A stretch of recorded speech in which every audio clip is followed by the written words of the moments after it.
am going to answer the 12 most searched questions that people have for teachers.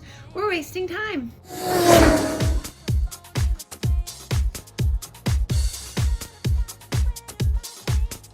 Hello, Hotties. Welcome to my channel, or welcome back to my channel. I'm Ali Mack, and I am currently a 7th grade math teacher. While you're here, please click the subscribe button and ring the notification bell so you don't miss any other videos from me. Do it now. Okay, so with everything going on, I have been so busy. My house looks like a tornado hit it. I decided to make a video while doing my chores. So I hope you guys don't mind about the informal appearance of myself today. I'm going to be folding my laundry while I answer these questions. Because look, let's face it, what are teachers really good at? We're really good at multitasking. So let's get into these questions now, because I don't want to keep you waiting any longer. I think I should start off by telling you guys that the questions that I'm about to answer comes from weareteachers.com/common teacher questions. So if you're a teacher tuber like me and would like to make a similar video, I would love to see your responses to these questions, because I'm sure that this is not a one size fits all type of situation. So I figured I'd go ahead and tell you that. By the way, if you notice my clothes are wrinkly, it is because they've been sitting around the house for a while. It's hard to do everything, but you know what? We're gonna make it happen. Okay, so let's go ahead and get into the questions. Okay, so the first question asked is, why do teachers get apples? Now, this is the only question that I saw on this list that I felt like I needed to Google it myself. So, I love our new laundry soap. So if I smell the clothes, don't judge me, please, because my favorite scent in the entire world is clean laundry. So you're probably gonna see me smelling clothing. Now, apparently there's a very long explanation for this, but the short version basically goes way back in time. And this is back when teachers in the profession was very respected. And since some families could not afford to pay the teacher for his or her services, I think it was mostly females back then, but I need to fact check that, they would give the teacher apples as appreciation for teaching them something. And I love that. I love that. Kids don't really give me apples in modern day times. I wish that would change. They say that giving apples was especially common during the Great Depression from farmers' children, which that makes perfect sense, doesn't it? Okay, the second question, by the way, this robe, I literally, when I get home, I put all my clothes in the washer and then I wear this robe through the house to the shower. That way, my kids don't have to see me in my birthday suit, and my clothes that I've been wearing all day at school do not enter too far into my house. Okay, so the next question that I have says, will my teacher know I cheated? Now, this very well depends on the actual teacher, because as you guys know, there are some teachers we've had in life that we cannot get away with anything. I feel like I'm pretty moderate at catching cheaters. And I think the main thing is, if you have a teacher that monitors the class during tests and things like that, it's a lot harder for kids to cheat versus whenever a teacher gives a test and then she just sits at her desk and doesn't watch the kids. And as far as homework goes, I can usually tell if the kid actually has answers similar to other students. For example, if both kids have a ridiculously not make sense answer and they both have it, then that just kind of seems obvious that they are cheating. But I'm gonna say it really depends on the teacher, because some teachers are much better at catching cheaters than others. And I feel like I'm just kind of in the middle there. Question number 3, do teachers get drug tested? And this depends on the school district. I have been in school districts that don't drug test the teachers, and I've also been in school districts like the one I'm in now that does drug test the teachers. So it really depends on the school, but I'm going to say, look, if you use drugs and you are about to start a new job as a teacher, you might want to think about quitting. You just might. Just throwing that out. Question number 4, why did teachers give homework? To me, the answer to this question is really, really obvious. But if it's one of the most Googled questions, obviously it's not very obvious. Well, the reason why I give homework is usually if we don't have enough class time to finish a certain assignment, and I don't really want to waste a whole other class period with an assignment that should have taken one class period. So I'll usually assign it for homework if we didn't finish, only because with my students I only get them for 50 minutes in a day in a class period, so therefore it's more to extend our time together. But another way I will give homework is if I give them, we have a big test coming up and I want to give them a study guide, and usually my study guides will have the correct answers marked so they can work them out and see if they get the correct answer. Those of you who are my age or older, you probably remember back when the textbooks had the odd answers in the back of the book so you could check your work to see if it was correct. And then of course the last way I will give homework, well, no, not the last way. If a kid is absent, obviously they need to do their makeup work at home because we just don't have class time to do it unless it's like a test. And then for real, the last way that I give the last way that I give homework is if kids need extra practice on a certain skill. But I don't know a single teacher that gives homework just like, ooh, I'm gonna be so mean to these kids and give them all this homework. No. And a good rule of thumb is not to give kids, like a math teacher, too many practice problems. Because if you give them 50 math practice problems and they do them all, but they're doing them all incorrectly, that does not help your case at all. Question 5 is why don't teachers get overtime? Because we get paid a salary. Our salary includes all the things we need to do to get the job done. We're getting paid for students to master the different skills and standards and objectives given to us by the state, and we are paid for that job. So therefore, we do not get overtime. And I know a lot of teachers talk about how they work way more than any other job and by the hour they get little. Yes, that's true.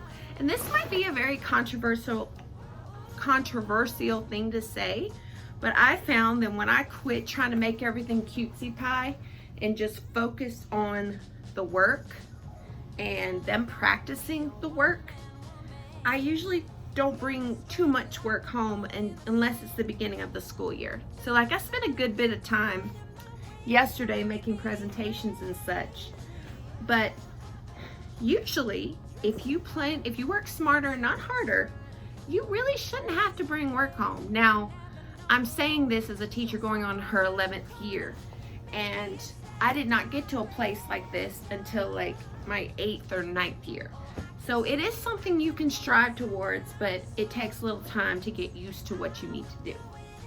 So that's what I would say. Question number 6 says, why do teachers get paid so little? The only answer I have is that perhaps it's a job that is funded by the state, and they always say that state jobs do not make as much as if you were to go out on your own. But I will say this, even though they say teachers don't make a whole lot of money, I feel like if, say, you lived by yourself, you could live comfortably on a teacher's salary. It's when you start having to support your family on the salary that it gets a little tough. But if you are smart about your money, you can live comfortably if it's just you. So I'm just throwing that out there. Some people might disagree with me, but that's just my opinion. And like I said, if you have strong opinions about you can't live comfortably by yourself, I would love to hear about it in the comments. I also want to add that a lot of people do not respect teachers. In fact, I'm not going to mention any names because I think the person who made comments like this did not know better. He or she did not know how hard this profession is. I think there's a lot of people who think that if you can't do anything else, become a teacher. And I even made a whole video on that popular saying. If you want to check it out, I'll leave it in the description below. But basically, people think that teaching is an easy job, that we sit around and cut out paper and play with crayons and color all day. That is not the case. We have so many different activities and so many roles and so many things we have to keep in mind. We have to be thinking about 20 things at once most of the day. And I know a lot of people that complain and say things, they would not be able to handle it. They just wouldn't. So perhaps teachers get paid so little is because the people who decide their salary, maybe they share that mindset that we don't do very much. So if we do little, maybe we should get paid little. That's just a theory. I don't know if that is accurate or not. That's just my hypothesis. Question 7. Do teachers check for plagiarism? Yes, we do. Now, I don't really have to check for plagiarisms too much as a math teacher, but when I was an English teacher and a science teacher, I did. In fact, I assigned my science students a task of creating a PowerPoint on a famous scientist. This child turned in a PowerPoint that had another person's name on the title slide, like by John Smith, and turned it in. I'm like, you know, this isn't your name, so this isn't your work, is it? But yes, teachers absolutely check for plagiarism. And with technology being so much better nowadays, there's so many ways we can catch people that are trying to cheat. Okay, so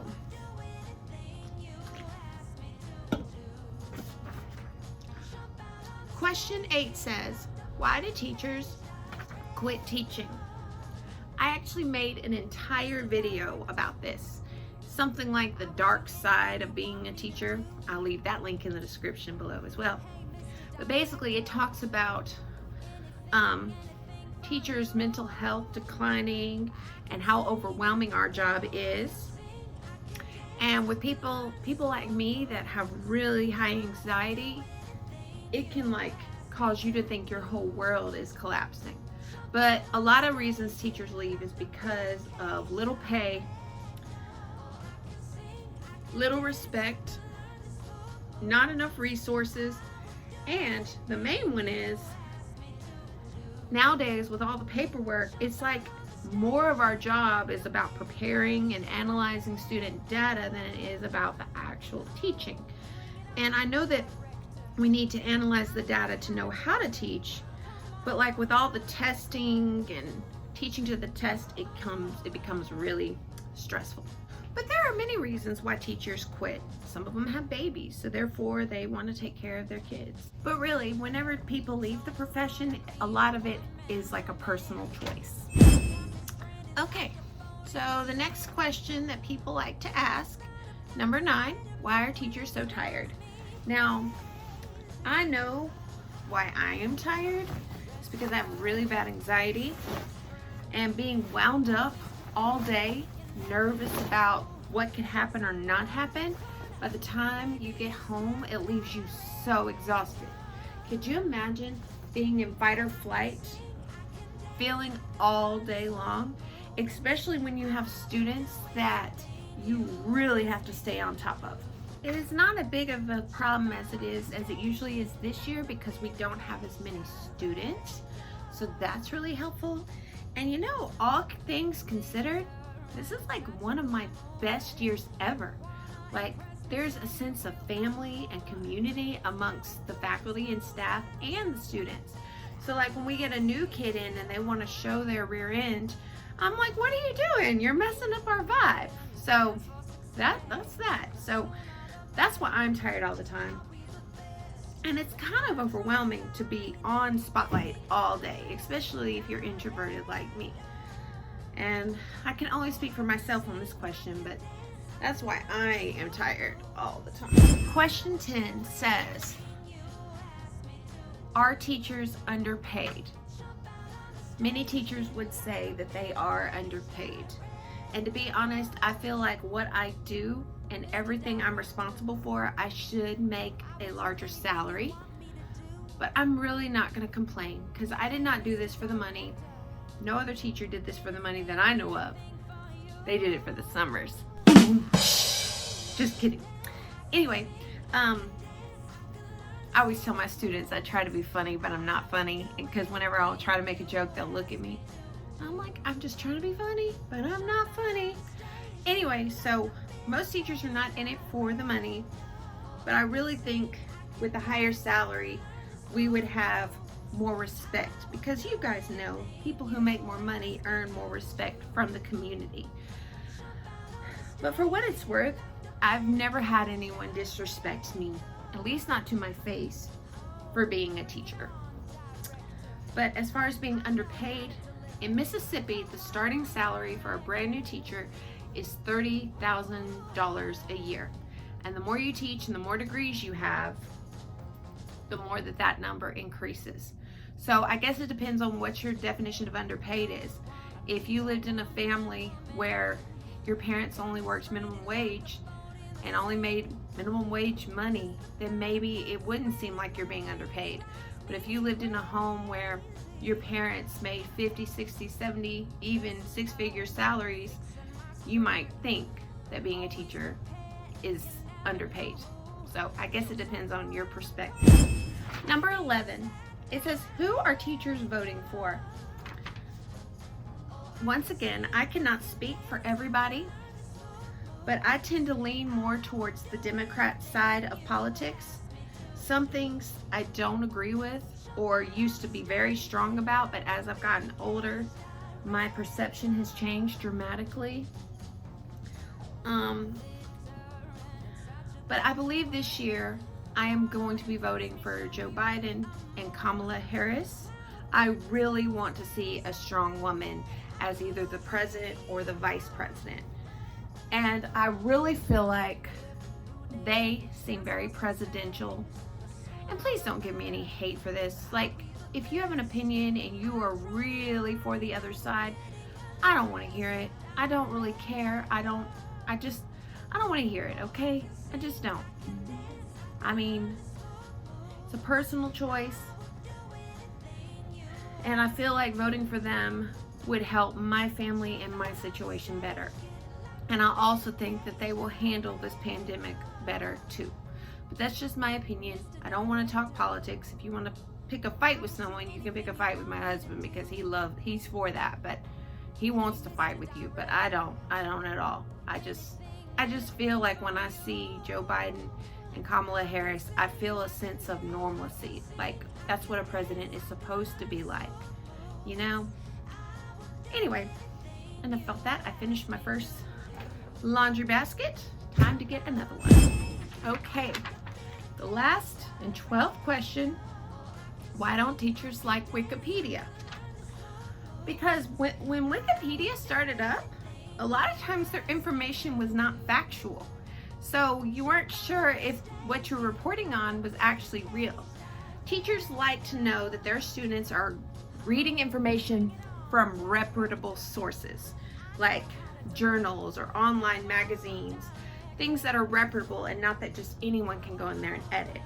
Now, when I'm writing a paper like that, I never use Wikipedia myself. But when I'm just looking for fun facts about things, yeah, I'll go to Wikipedia. It seems pretty reliable.